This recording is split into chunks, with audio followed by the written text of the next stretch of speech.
consistent super communicators, people who can connect with almost anyone, is that they tend to ask more questions, like 10 to 20 times as many questions as the average person. And some of those questions we don't even register as questions, or things like, oh, what'd you make of that? Or like, oh, did you like that restaurant? Like little things that just invite us into a conversation. But some of the questions are what are known within psychology as deep questions. And a deep question is something that asks us about our values or beliefs or our experiences. And that can sound a little bit intimidating, but it's like as simple as like if you meet someone who's a doctor, instead of saying, oh, what hospital do you work at? Saying, oh, what made you decide to go to medical school? Right? It's as easy to ask the second question as the first, but the second question like invites them to talk about who they are.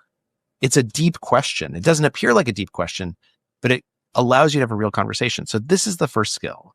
Super communicators ask a lot more questions, and they ask deep questions. They ask about, instead of asking about the facts of someone's life, they ask how they feel about their life. It's interesting thinking about the two guys that I mentioned, because they would both a lot of the time drop into that. And I think there's a sense of being seen when somebody asks you a question about how did that make you feel? Because at no point are they denying the fact that you felt that way or should have felt that way, that it feels like a judgment-free zone. Totally. And the thing I love about that too, and I think that that's a really smart comment, because what it also recognizes is when I ask you about your personal experiences, I'm asking you about something that you are an expert on.